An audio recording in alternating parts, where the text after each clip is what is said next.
Thanks, Akriti. So I guess this is what everybody's been waiting for, start of the dialogue. What I thought I would do is give a couple of minutes for Sadhguru. He wanted to say something about, like I would fondly call him Bapu, Mahatma Gandhi. He was an inspiration that I actually forced the third child to be born on October 2nd. And she's celebrating her birthday somewhere in Canada today as well.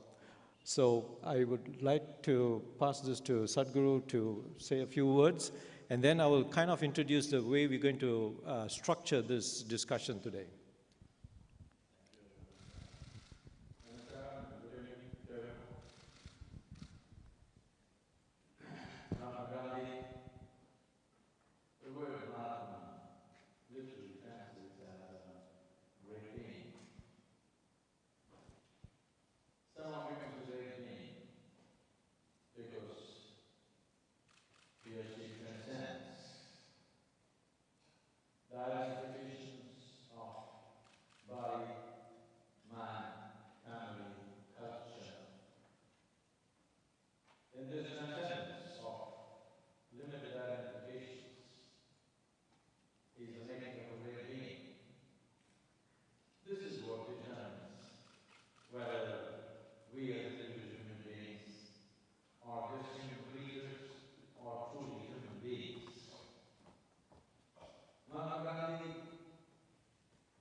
Birth anniversary year. We remember him in many different ways, but the most important thing is that his efforts, his mission of finding peaceful ways to resolve most contentious issues on the planet, this mission, this effort needs to continue because the culture of peace that he dreamed of is not yet a reality. While we have moved away from the two world wars of 20th century, but still there is no culture of peace as such. Most nations are still speaking the language of deterrence.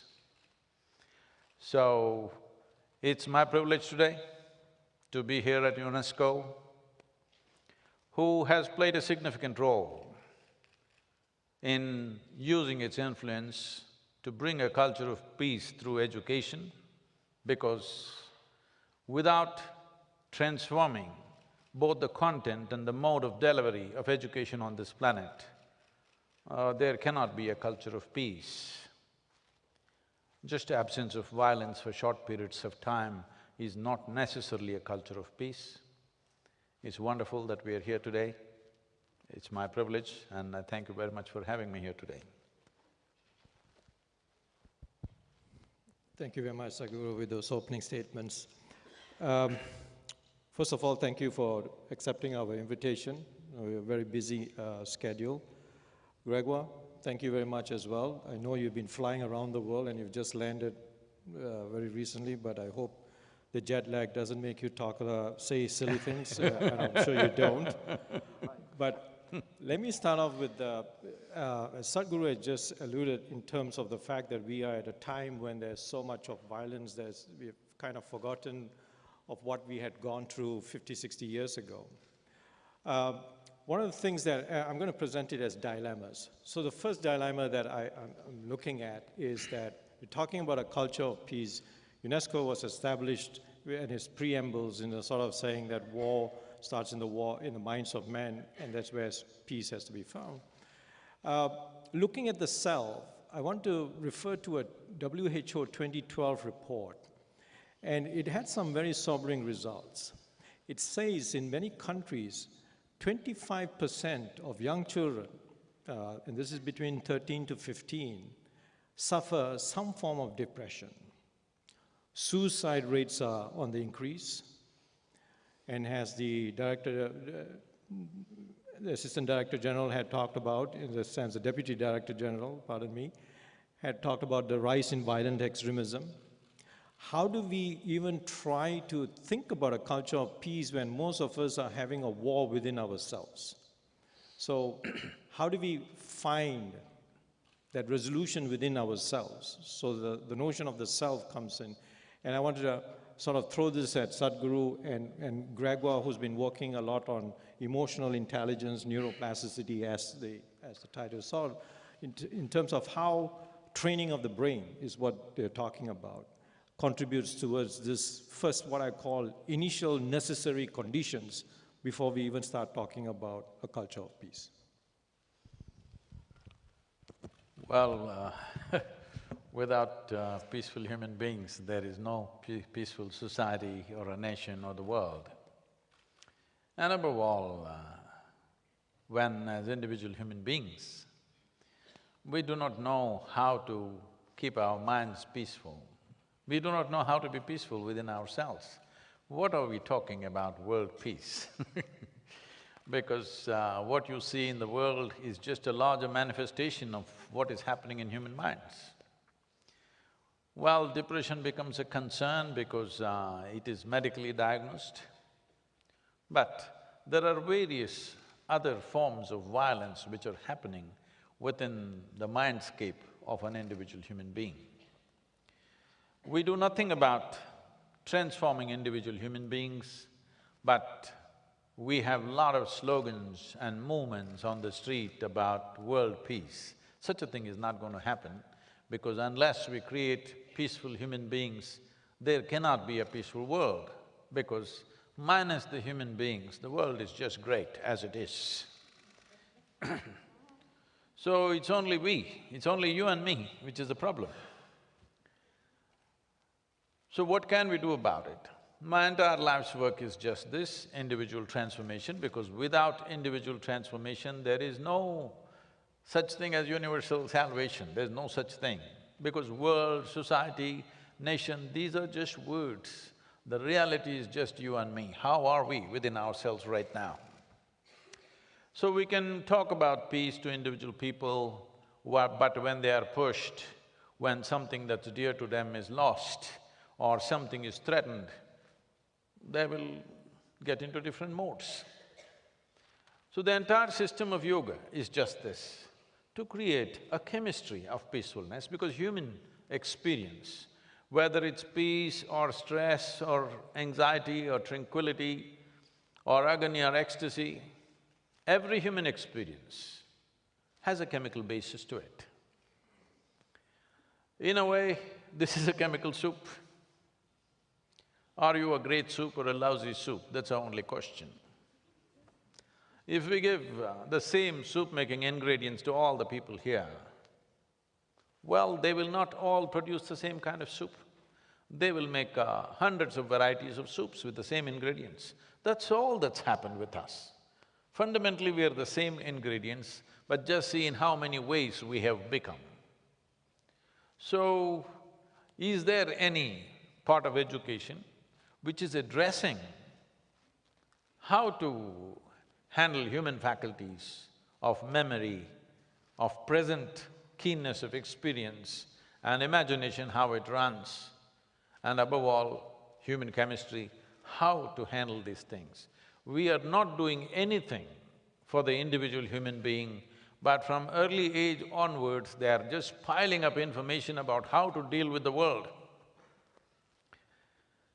Violence is not just war. The very way we're treating the planet is violence. The very way we're walking upon this planet is violent. Our lifestyles are violent.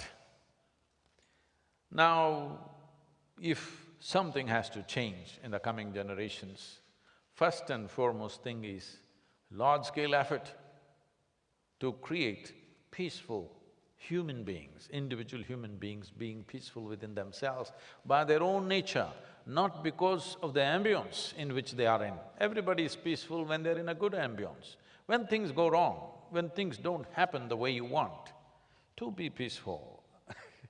This needs a chemistry of peacefulness.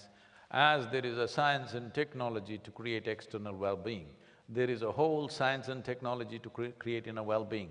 Unfortunately, our education systems have completely divorced from those things. We are just interested in getting our children into a factory-like situation where everybody is going through the same extruder and they're supposed to fall out in the same shape. But that is not how human beings are made. Well, Gregoire is going to tell us how even the shape of the brain can change. Well, we definitely all the same. I mean, the brain in each and every individual works a bit of the same way. What if they don't have one? Except you don't have one. But most of the time we do have one, so I'm trying to… Generally speaking, we all have a brain.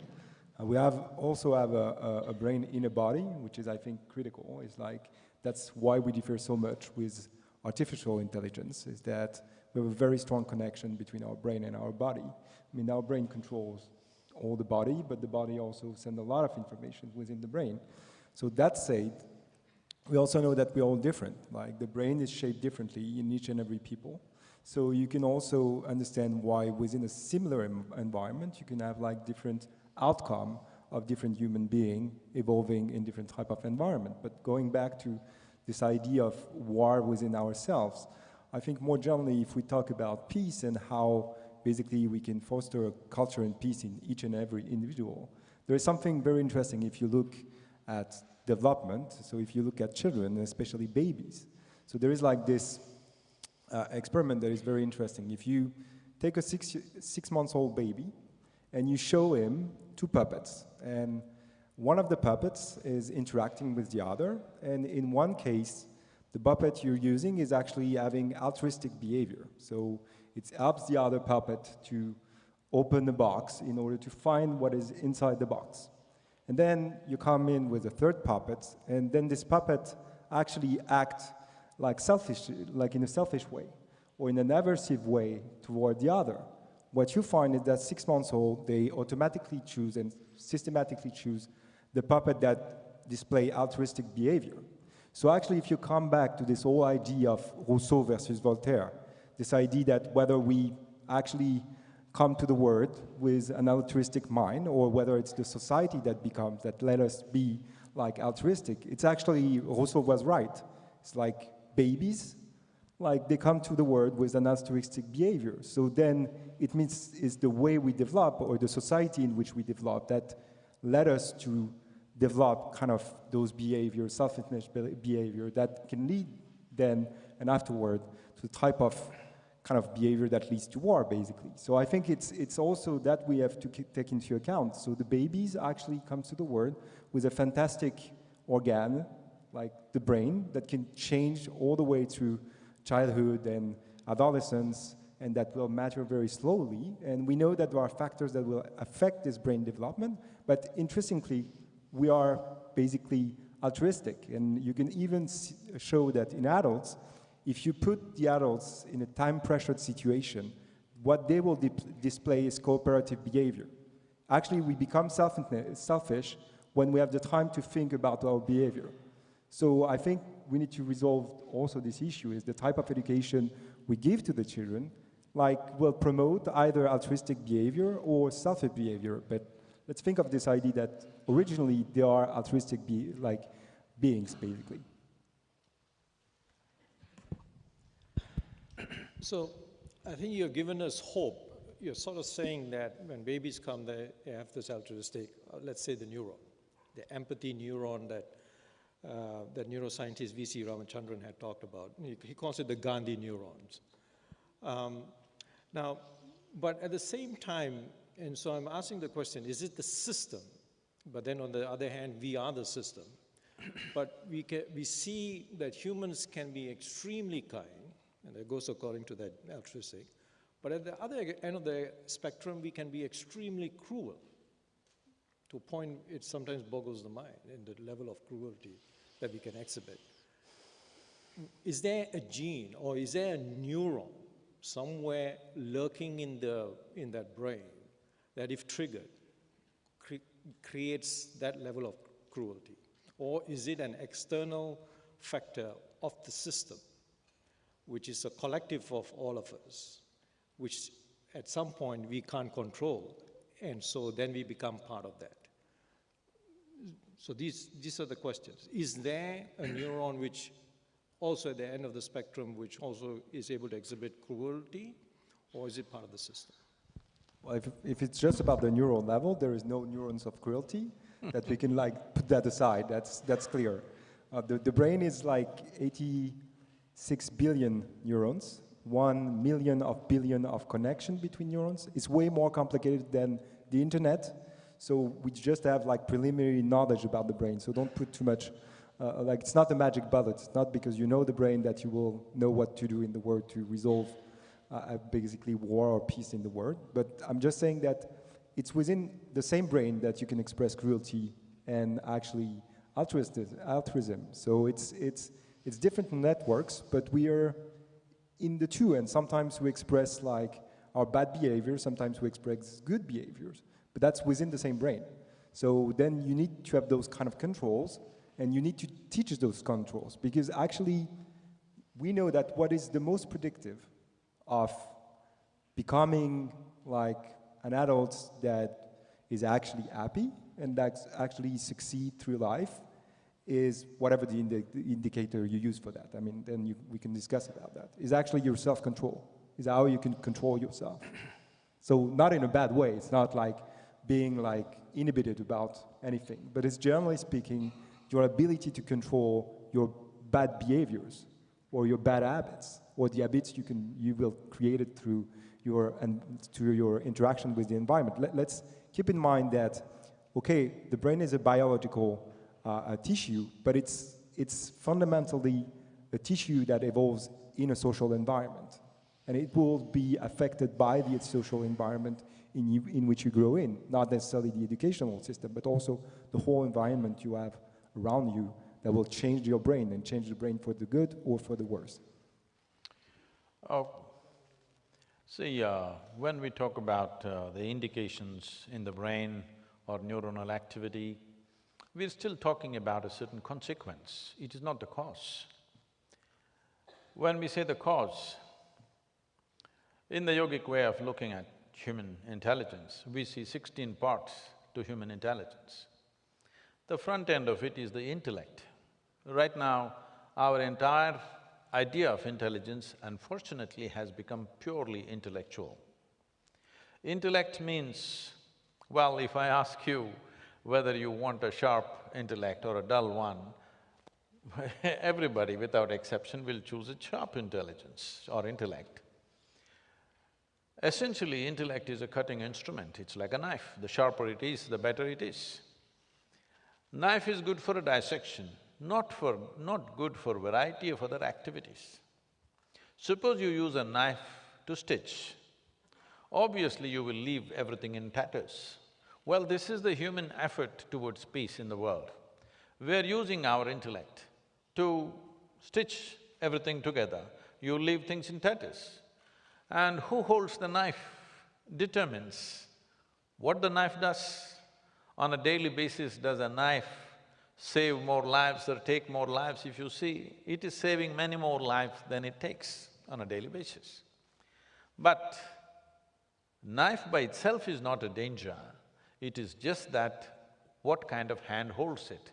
So this dimension of intelligence, we call it as ahankara, which is actually identity.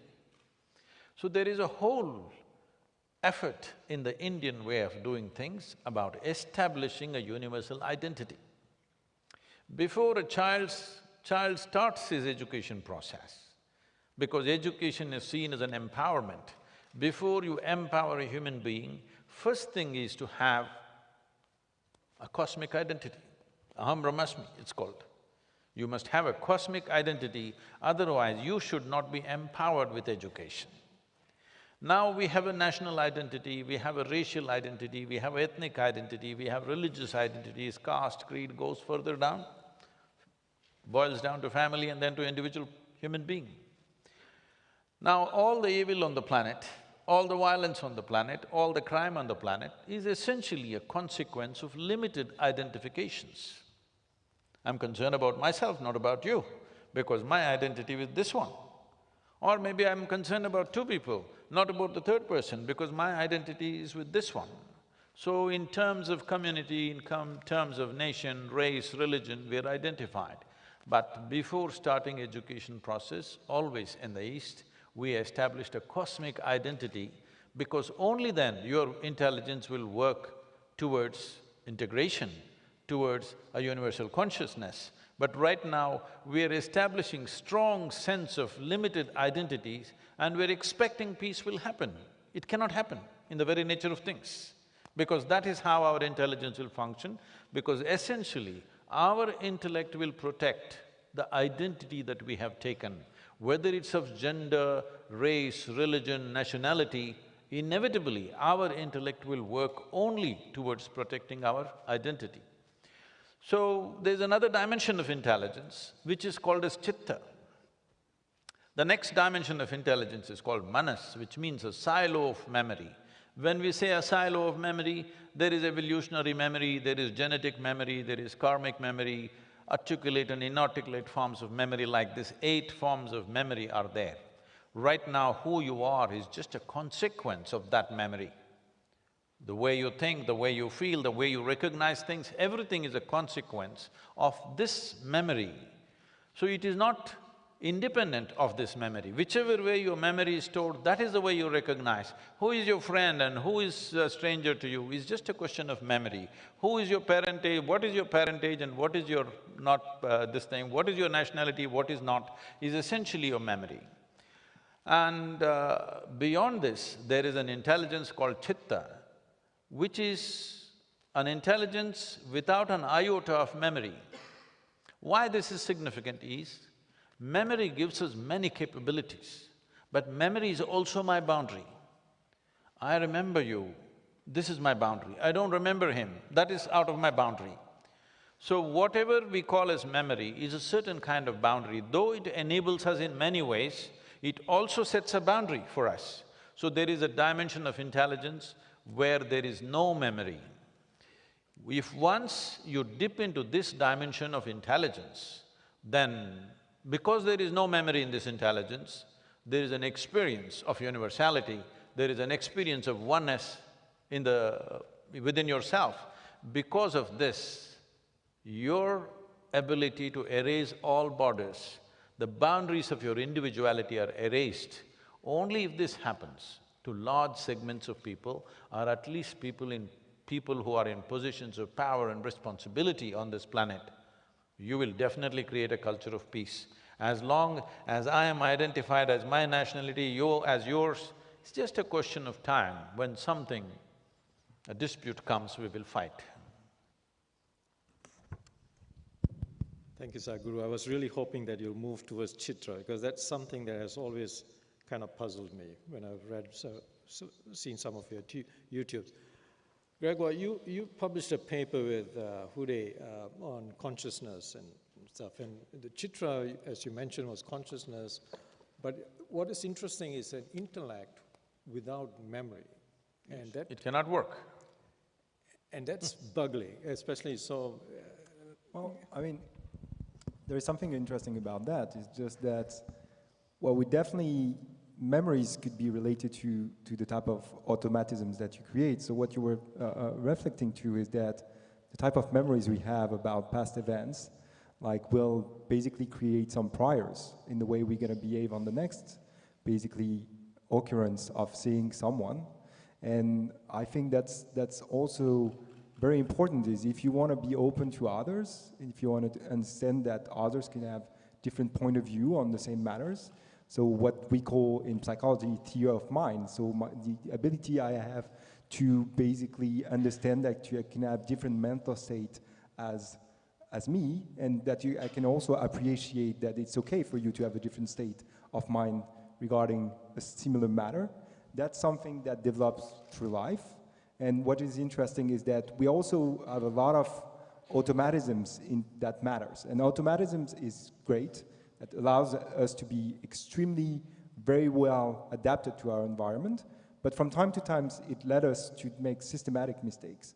So for instance, if we take something as simple as taking the perspective of others, which is like fundamental. If you want to basically create an understanding of others, you need to be able to take their perspective, okay? Very simply put it, like it could be a visual spatial perspective. So knowing that like you see this object differently from me, and that actually entails, and that's what we've been shown, that we showed in our studies, that entails like basically to resist your egocentric biases. So I'm interestingly looking at the world from my perspective, and what I need to do is like basically be able to resist to this egocentric bias in order to take the perspective of others. And so we've been like conducting studies in the lab lately in which we showed that basically taking the perspective of others is costly, and it's even more costly when you have stereotypes, so memories of how the other behave. So that actually drives you to be even more egocentric. So we showed that this is the case for stereotypes related to gender. This is related to stereotypes related to ethnicity. This is related to stereotypes we have about just the in-group, out-group. So the mere fact that I'm thinking that you're not part of my in-group makes it more difficult for me to take your perspective. And that's like the basic, like one of the founding block of empathy. So empathy is rooted on my ability to take the perspective of others. But Sadhguru, coming back. I'm talking about memory in a much more basic way, in the sense, suppose we feed Gregoire with Indian food for 3 months, his complexion won't change because the body just remembers this is how it should be. Or if I eat dog food for 3 months, I won't become a dog. Because my evolutionary memory 100% remembers whatever you put into this has to become only this. So, memory as you remember is just a small quantum of it, but the real memory is there in the body, not in the brain. Your body remembers more things than your brain can ever remember. Every cell in your body remembers how your forefathers were, or let's say 10 generations ago, how your great-grandfather looked, you don't remember in your brain, but his nose is sitting on your face, so because the body remembers. So, memory I'm looking at in terms of… In fact, from our parents we got only 1 cell each. Obviously it carried the whole memory in those 2 cells, and here we are. So, memory is not just of what happens in the brain, what happens in the body is much, much bigger. And by stabilizing the body, that's what the yogic system is about. By stabilizing the body, the very shape of your brain and how your brain functions can be completely altered. I'll tell you a simple thing. We… about 16 years ago, we started a school inside the yoga center. And one morning I went there for the morning assembly, all 6, 7-year-old children. They're all sitting like this, like this, like this, like this. I said, what's happening to these children? Why are they like broken tops, you know? Why are they all unsteady like this? I just started the 7 notes of the music, 12 minutes a day. You won't believe, after 3 months I went there, everybody's sitting like this, unmoving. Today, I can show you children who will sit like this, unmoving, for anywhere between 5 to 6 hours effortlessly. They won't move. And this will stabilize the neuronal activity in the brain in a fantastic way. Our whole effort is to create intensity without intent. People are always trying to change the brain, even there was a quote from Mahatma Gandhi, the way you think is the way you become. With intent, you can change the brain. or the shape of the brain or how it functions, definitely. But we are talking about a dimension, you create intensity without any intent. Life happens exuberantly, but no intention. This creates a completely different dimension. This will create an ambience for individual genius to unfold. In this, you will see always, wherever, whether it's a scientific genius or a musician or a sports person, the moment some genius within him unfolds, suddenly his identity is not limited to small things, always. This kind of comes to… reminds me of a paragraph in Daniel Goleman's book on emotional intelligence, where he talks about the intensity to a point where you get into a zone, the flow, that you're completely oblivious to anything that's going around you. And it might extend for a couple of seconds, it might extend for a couple of minutes, or sometimes We live like hours. that, And even hours. So how does that… how does one… and I'm going to move that to the education. How does one get into that flow, into that zone, without using, as you were sort of saying, the brain?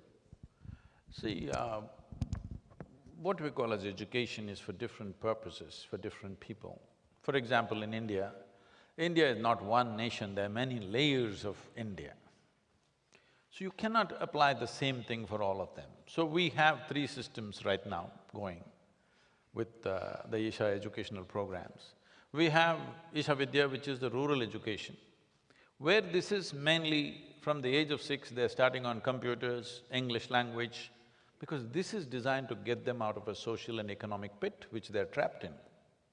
In the rural India, in the remote parts of India, there is no opportunity for them. Unless they learn English language and know some technology, they cannot get out of that situation. So that is made like that. We have another school called Isha Home School, which is run in a completely different atmosphere. This is for the more affluent. This is difficult to scale up. Here, for every child or on an average, for every 4.5 children, there is one adult taking care of them. They live in a household of 20 with a very committed couple who will be like their house parent and they takes care of them. Everything, education happens in the house except for sport, library and activity outside. Everything else happens within the home. They grow up in a very intense education mode. They're following some system in the country. They're right now following the Cambridge system of education so that they're internationally compliant. We have another school called Isha Samskriti, where if a child comes to the school, they have to come with a commitment of 12 years. Otherwise, we don't take them. Because here there is no academics. They learn only classical music, classical dance, yoga, Kalaripaitu, which is the mother of all martial arts, Sanskrit language and English language. You must see these children. They are intense, means super intense. Our effort is only to grow the human body and the brain to its fullest, without any intention, without ever asking what will you become later on. But their level of focus and commitment and the way they have evolved, these children, is a phenomena to watch. So, I'm going to transition to my second dilemma. I'm going to be a little bit provocative here.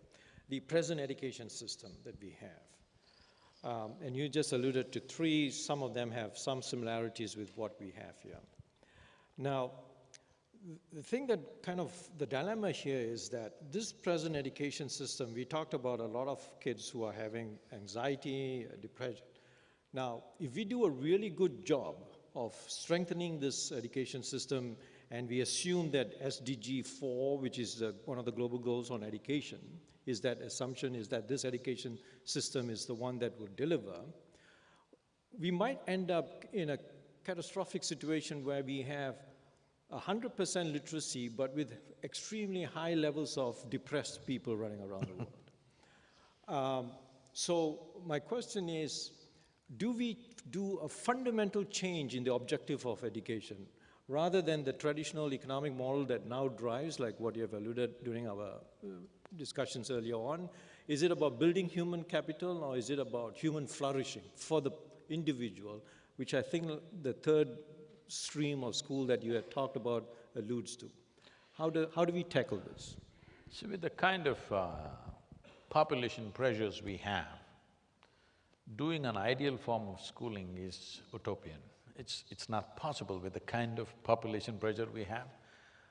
Millions and millions of children need to be educated. Doing an ideal system in countries like India will be out of question. We can only do this in small numbers. Scaling that up is not a possibility. First of all, if we have to change this, we have to change our economic module. What is significant in our life? This has to change.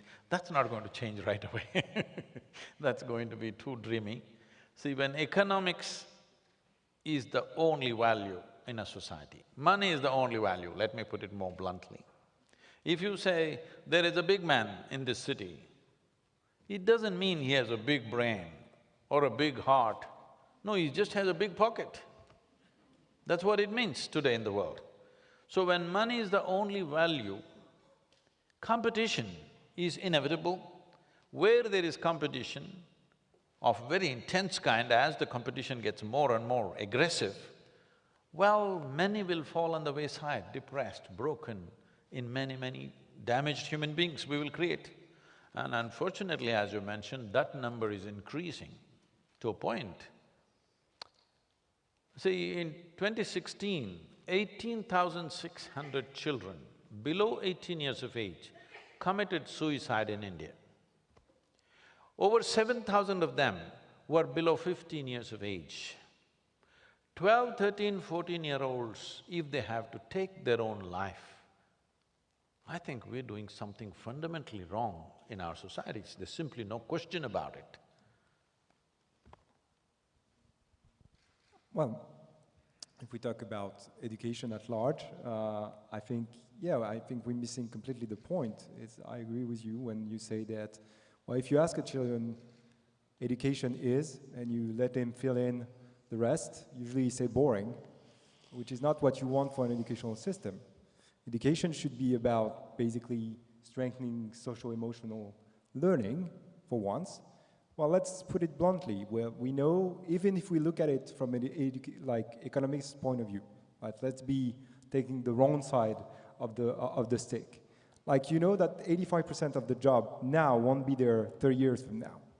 If you continue to train the children the way we train them, you're gonna make them adapted to jobs that won't exist 30 years from now. So what you need to foster are abilities that are not fostered within the classroom.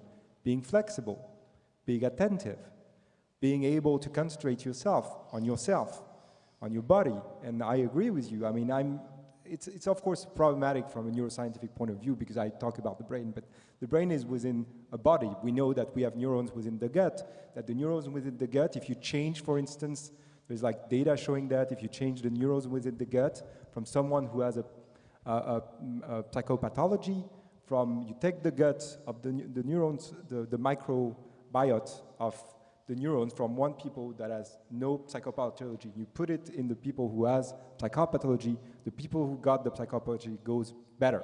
So of course there is this direct relationship between the body and the brain. So I think this is what we need to foster within the educational system. Like, it should be fun, it should be, like, you need, like, basically the babies, they love to learn, and at some point they go in school and they don't like to learn, so we do the thing wrong. So we need to change basically the educational system. It should be fun for the children, because if you know that if it's fun, you learn more, basically. So I think, like, what we teach is not the thing we should be teaching.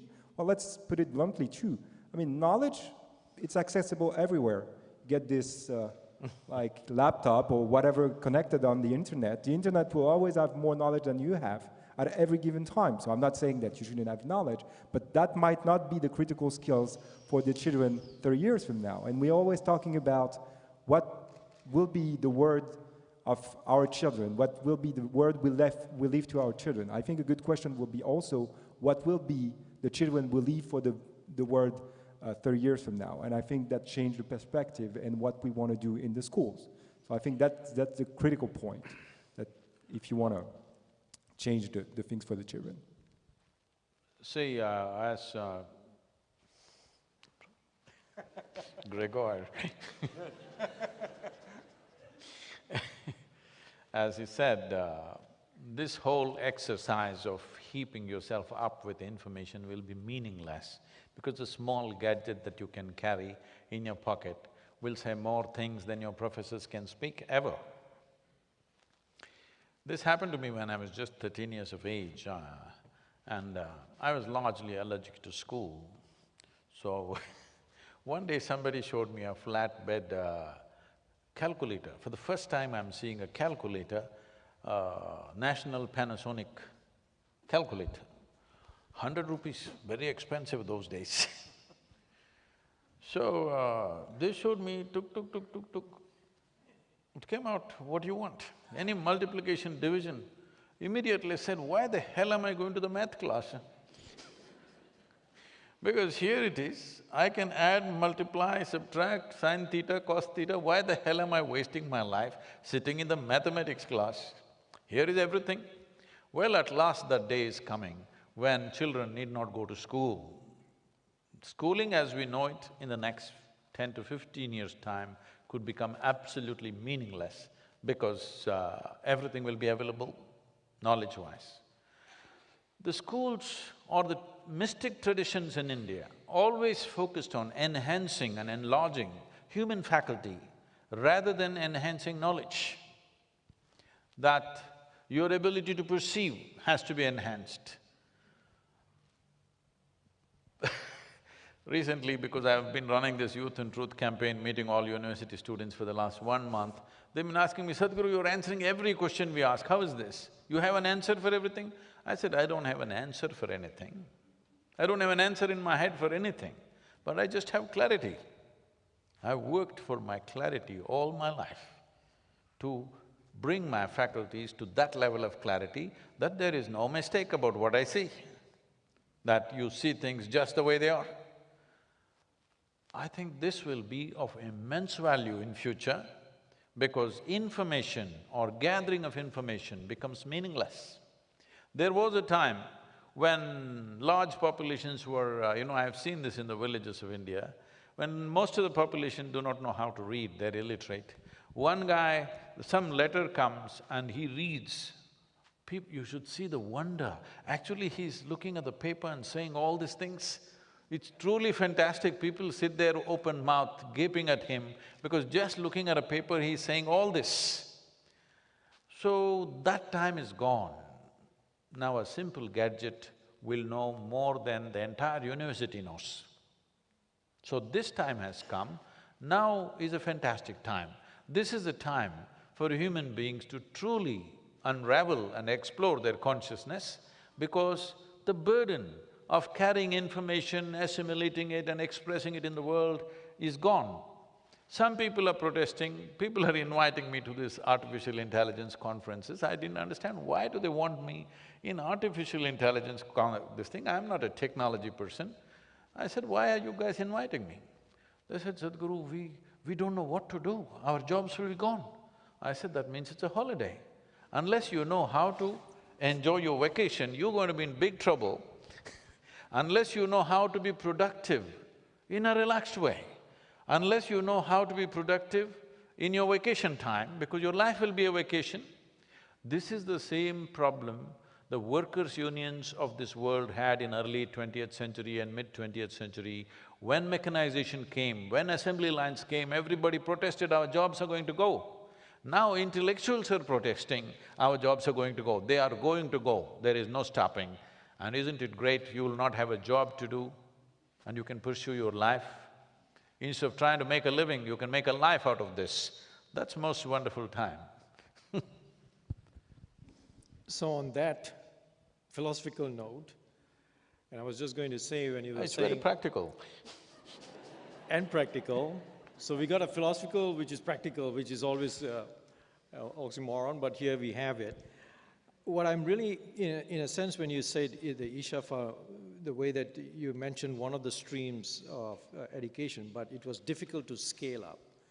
And in fact, you just provided a solution in a sense that AI would take away a lot of the mundane jobs that we're doing, that we can actually now concentrate on our children and provide the kind of nourishment that they will require as they grow up.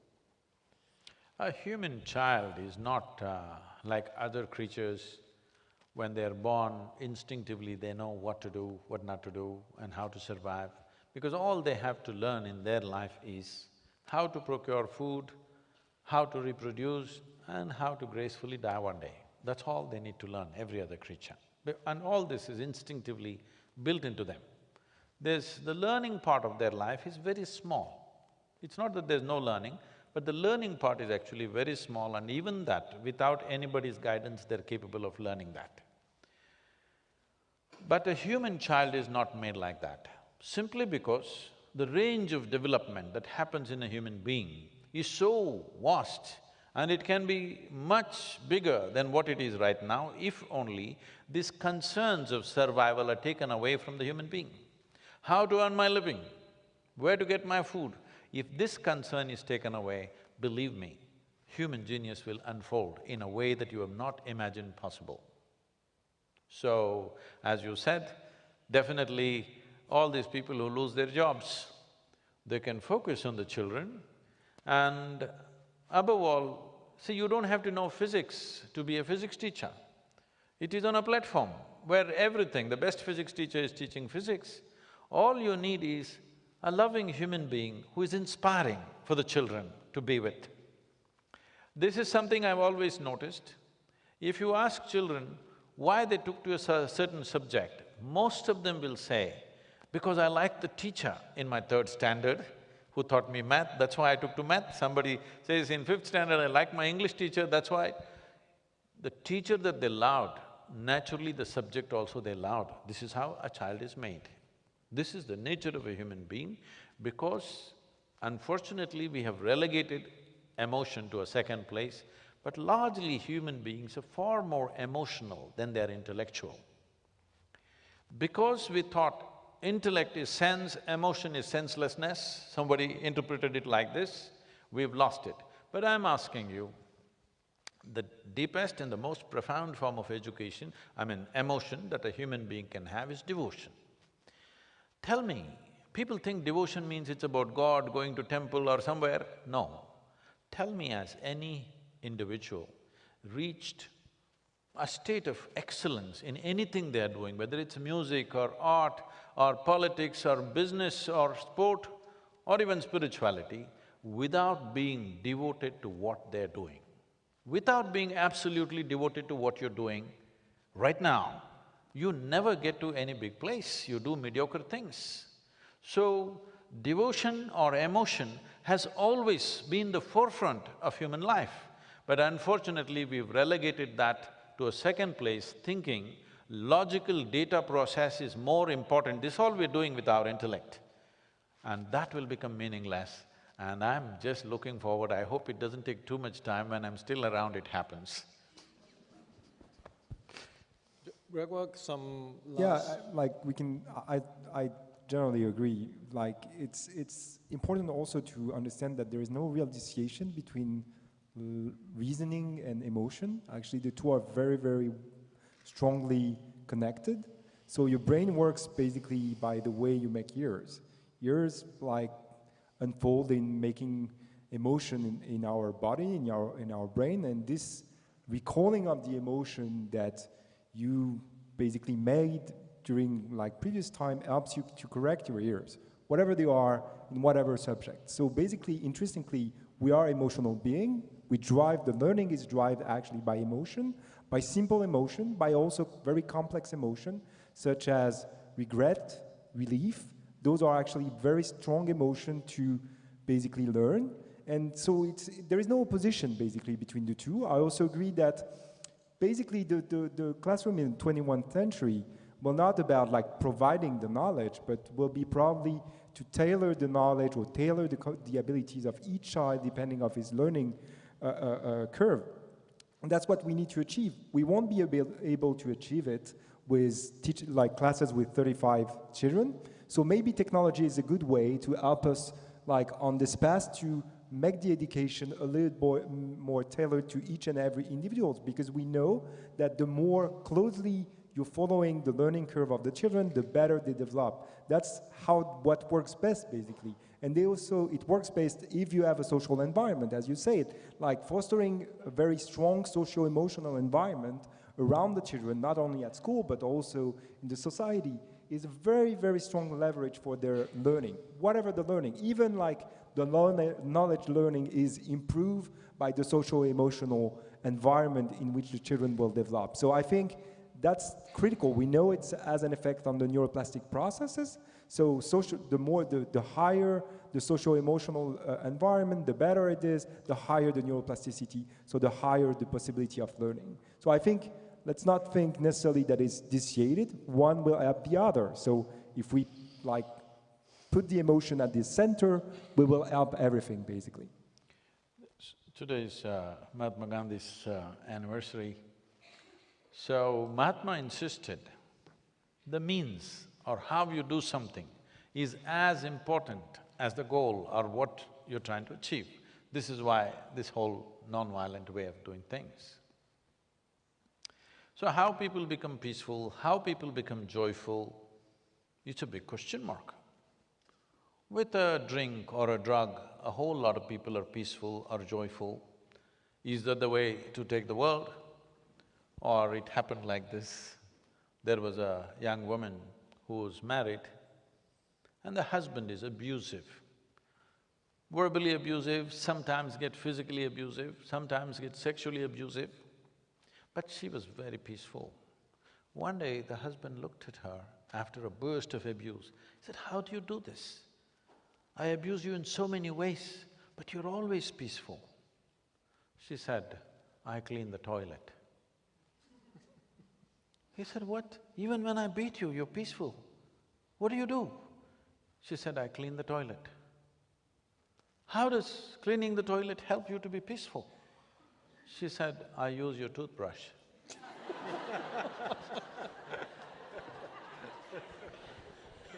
Well, different ways, but doing it the right way is very important. All right, on that note, I'm going to open up the Q&A. There are two mics on either side. We are running in time, so please, if you can come to the mic. I'm sure there must be questions. You must come to the microphone, that's what. To the mic, there are two in the… No, microphones will not come to you, you must come to the microphone. All right. Please go ahead. No, normally they're used to. So, I'm going to be biased and the young man with the beard because we have this identity together. So I'll allow you to go ahead. You're trying to… Yeah, I'm fine. I'm not there yet. Okay, namaste. So we know that everything that occurs in this world is perfectly balanced, and there's this notion of yin and yang and… If you can come a little closer. Closer, yeah, of course. So yeah, there's a perfect balance in this world. So we know there's like perfection and there's not really something that we have to do. But when I look at the people around me or some members of the family, I can see a lot of suffering sometimes. And that brings me in a place of discomfort. So like I'm a little bit confused about knowing that everything is perfect, but at the same time, when I see the world outside of me, I feel that it's not as perfect as I want it to be. So how do I understand and deal better with this confusion? First, Sadhguru. I thought you wanted some brain reshaping.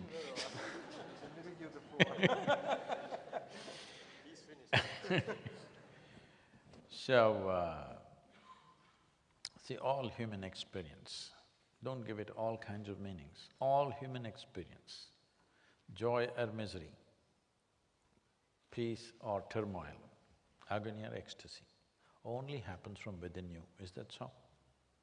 Hello? Yes. Is that so? You may think it's being stimulated from outside. No, people are doing what they know best. It's you who's going into these states. So essentially, what's coming from within you, at least what's come from within you, must happen the way you want it, isn't it? Yes. The world will never happen 100% your way, never ever, believe me. I've been around long enough. Even if you're just two people in the family, it won't happen 100% your way.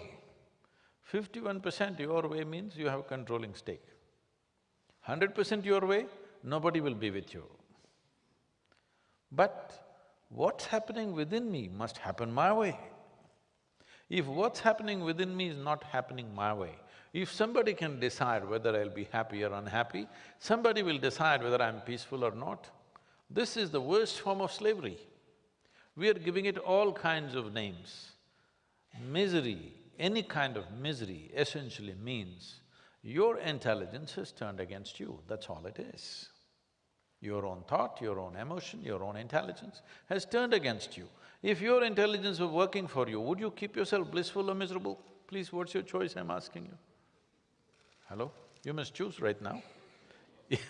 If you could decide what happens in your thought and emotion, would you keep yourself blissful or miserable? Blissful for sure. What you want for your neighbor may be debatable. What you want for yourself is 100% clear, isn't it? So this is all it is. There are no complex reasons. You have not taken charge of your faculties. Your thought, we gave you a most complex computer, but you did not read the user's manual. That's all the problem is. This may look a little blunt and not so humane, but this is the way it is. If you learn how to keep your body, how to keep your thought and emotion, you staying blissful is a natural consequence, isn't it so? Hello? Yes. I'll work on that then, thank you. Namaskar, Sadhguru. Bonsoir, Gregoire. My question is on the third aspect of today's discussion, education. History is full of examples of individuals who have achieved success in their respective fields, and these individuals have really not had too much of formal education, or if they've had some formal education, they've dropped out of college early on and pursued their ambitions. So to this background, could you elaborate as to what should one pursue? A formal education? Should one strive for assimilation of knowledge, or a pursuit for wisdom? Considering that the jobs of today are not going to be there tomorrow, and the knowledge economy that we're talking about doesn't seem to exist in the future. See, I hear such things in conferences always, but I never hear parents talking to their children like this. Formal education is no good, drop out of the school. You never you never hear any parent saying that. Only in conferences and academic places, people say these things, but to their own children, they never say that. They always say, pursue the education, pursue the education. Because there are many realities, all of which we cannot change right away. There is an economic reality, there is a social structure. This is the way we decide who is capable of what. How do you decide somebody who's not gone through any program that he is capable of this? He has to prove it himself. Will the society and the times in which he lives in, it's very important, the times in which we live in, will it allow that opportunity for that person, or will he be just crushed on the street? So, formal education is just that passport. It doesn't empower you to do anything, it's a passport, it puts you in a right place. Whether you will make it or not from there on is up to you, but it gave you an entry, it opened doors for you. But if you don't have formal education, then you must be that kind who doesn't knock on the doors, who break down the doors and goes inside and anyway makes things happen because you are of a certain competence. But that is not the case with every child that is growing up. It is best that they go through formal education. But what is formal? What is formal education? The shape of that we must change. But if you make dramatic changes just like that, many things will collapse, many human beings will be crushed in that change. So it's very important this change is effected in a gradual and sensitive way that we must be constantly watching and according to the needs. When the times allow us, we must change. If we change when the times are not ready, a lot of suffering will be unleashed because of that. So, it is not for us, we should not take a stand, it's for or against. My father was joking with me, getting you to school was so difficult, now why are you starting these schools? I said, at least I've created one or two schools where children love to be there. You know, they love to be there. The other schools are a little more educational, academic, but these two schools which we have created, children want to be there. Children are crying when they have to go back home. They're coming 10, 15 days ahead of before the vacation closes because they want to set up the school. So I said, they love the school, so it's fine. But you didn't send me to your school where I could love the school. So I escaped the school in every possible way. Now the important thing is, it might have worked for me. For me, sitting on a tree and observing many things worked wonderfully for me. But everybody in my class had gone up the tree and sat down there upon the tree, probably they would have devolved into becoming monkeys. No, I'm not trying to depreciate them, I'm saying it wouldn't have worked for everybody. So formal education is a common prescription which is cruel upon many children. That is why we've been pitching with Indian government to reduce the academics. Now, about a month ago, central government, the federal government announced that only 50% of the time at school, if children are there for 7 hours, only 3.5 hours will be academics. Rest of the time it'll be sport, art, music and variety of other skills, which is a very positive thing to say. They've announced the intent, but to provide the necessary equipment and training for the teachers to be able to handle that half the time without a pedagogy is not going to be easy.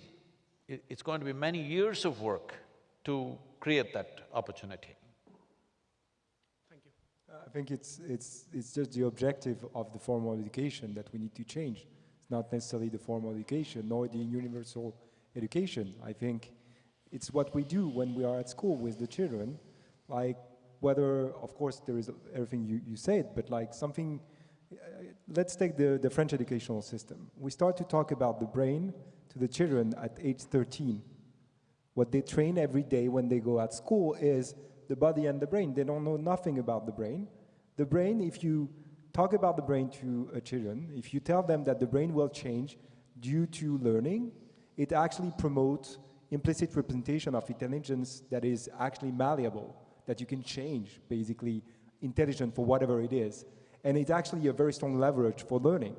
We know that for a long, long time, and we don't put that in place in the educational system. So I think it's just a matter of like fixing new, basically, objectives to the educational system and putting a stronger focus on domain general, basically, processes that are emotional in part.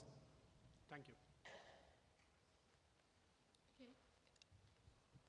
Hello, my name is Noor. I'm Syrian.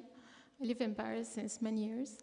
So I have two questions related to the Syrian crisis, children of Syrian crisis who lived like many years, 7, 8, about 6, 7 years, in the direct violence come from war in my country. 10 million people who were displaced inside, outside the country. So these many of children have not opportunity to go to school or to go to normal school, as you were mentioned.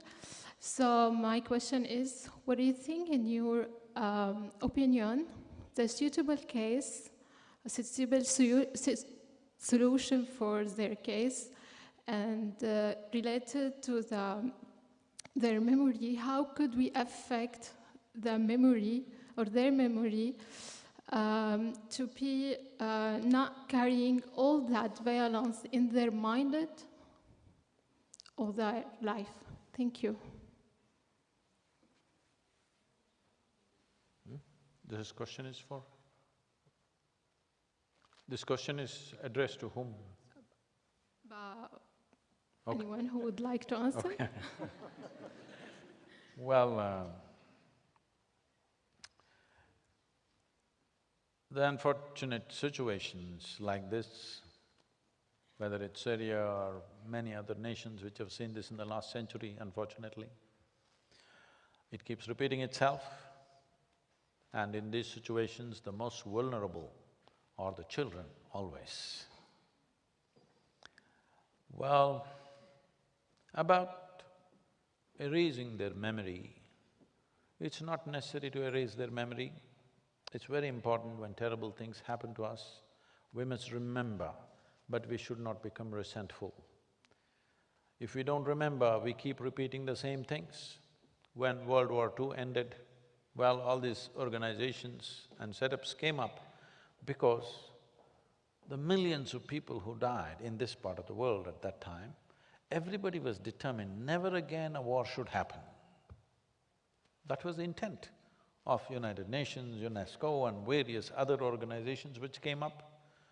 But since 1950, they tell me, please correct me if I'm wrong, they tell me there's not been a single day on the planet where there has not been some kind of organized battle going on in some part of the world. Not a single day's break, that's what they tell me. So whether they gave us a break or not, but we know continuously things have been happening. So everywhere children are being subject to these things, and if they transform their experiences of brutality and fear into resentment and hatred for those that they believe caused these things, you will breed another generation of hatred, and that generation to contain it from not indulging in violence is going to be very difficult. So it's very important that now that it looks like, in Syria at least, it looks like the conflict is going towards a kind of a closure, I think immediately educational institutions, government, non-government organizations, United Nations, they must set up large-scale schools to, if at all, if you can call them schools, yes, schools, some way to engage the children beyond their experiences now that has happened in the last few years. This is not an easy task, but the international community need to get into this. And the most important thing is, every human being at a very early age needs to understand this one thing, that my body and my mind should take instructions from me and nobody else but me. If this one capability if we bring into a child becoming peaceful, loving and joyful is a natural consequence. Right now, somebody else decides what kind of emotions I have, what kind of thoughts I have. So if somebody else is going to decide, then there is no control over this situation. We have just not focused on this dimension of the human being, that the first and foremost aspect of all educational systems should be a child learns how to use one's thought and emotion and physical body. Right now, we are encouraging compulsiveness in so many ways.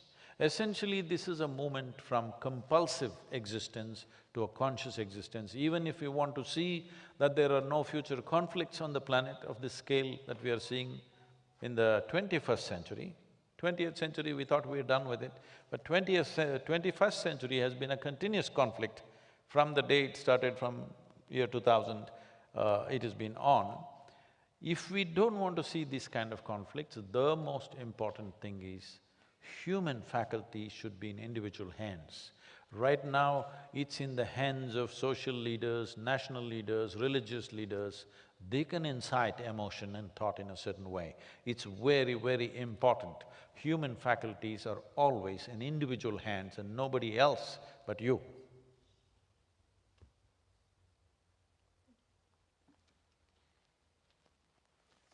Namaskaram, Sadhguru. So in fact, it's been 1 year that I am living here, and before coming here, I was in India. You should do that. And when I was in fact working in a company, and I had a colleague of mine, so we were close friends, and he used to always keep reminding me of my habits. Like when we used to have lunch, he used to always say to me that I don't know how to eat the way I used to sit. He used to keep bothering me about it, the way I used to stand, the way I used to think about the situations I was in. He used to always tell me I did not have clarity. And at some point in time, he spoke to me about you. And I was quite ignorant about a lot of things, and I was going on with my own world in my mind. So there was this one day, we were together in office, and I was just like, "Wow, so what did you do yesterday?" So he said that he was at a funeral. And I said, okay, and if I may ask you whose funeral you had been to? So he said it was his mother's funeral. And I was shocked to know the way he managed to deal with that situation. And I think he has done some of your programs, and he really follows you a lot. So he spoke to me about a few things that he learned from you. He spoke to me about Runanubandha and some, I really did not understand much. You can come to the question. Yeah, so the thing is that you have been into the service of mankind, so has Mahatma Gandhi, and so is the friend I just spoke to you about. So in a way you have been transforming lives, and is it that one finds one's true self in the service of others? Oh, I'm not in any kind of service. I'm just working for a very selfish reason, because I want to live in a joyful and wonderful world, so I'm just working for that. I'm just working for what I want. And this is all every human being needs to do. That why are you stingy on your selfishness? Why don't you be universally selfish? What do you think is best for life? Why don't you wish that it happens to everybody? Let me tell you, because you have brought this question up. This is about 36 years ago. I was sitting on a rock, on a small hill, doing absolutely nothing, and suddenly every cell in my body burst out into an ecstatic state, uncontrollable.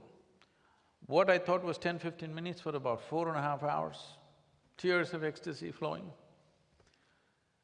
Then I realized you don't have to do anything. If I don't mess with myself, if I simply sit here, I will burst into ecstasy.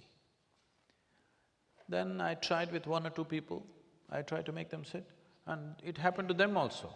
Then I made a plan. At that time, the world's population was 5.6 billion people. I made a plan, in 2.5 years' time, I'm going to make the whole world ecstatic. Because you don't have to do anything. If you simply learn to simply sit here without messing with yourself, you will become ecstatic. But see, 36 years, hello? See? Well, we've managed to touch maybe 400–500 million people, but that's not my idea of the world. So I'm prepared for a life of failure. I know I will die without fulfilling my dream, but I'll die blissfully, because how I am within myself is not determined by the success or failure of what I do. This is all that needs to happen to humanity, that you're expecting outside the whole world to work out the way you want it before you are peaceful and happy. It's never going to happen that way. The easiest thing to do is to make this human being, individual human being, peaceful and joyful. Then we work in the world. Depending on times, depending on how far people allow us, to that extent. See, I want you to know, many great beings have come on this planet. You mentioned Mahatma. Well, there have been Buddhas, there have been Jesuses, there have been Krishnas and Ramas and so many sages and many fantastic human beings. But when they came, if they spoke, hardly 25 people would hear, because they didn't have a microphone. But today I can sit here and talk to the entire world. Never before this was possible. So this ability to communicate is for the first time in the history of humanity. So this is the time to change human consciousness. This is the time to change the very shape of what a human being is and what human society is, because never before we could communicate like this. This is the very first time. But if we don't do it now, this time will pass and then it's very difficult. As a generation of people, we are the most empowered generation ever. It's my dream that we also become the most fantastic generation ever. The possibility is in our hands. But between a possibility and reality, there is a distance. Do we have the courage and commitment to walk the distance? That's all we're trying to do. You must walk, you're a young man. You must make sure that no matter what happens to your life, what life throws at you, you cannot decide. What you make out of it is 100% yours. Yes? What you make out of it is 100% yours. If this one thing you take charge, you have created a peaceful, joyful human being. This is the beginning of a peaceful and joyful world. Thank you very much. Thank you.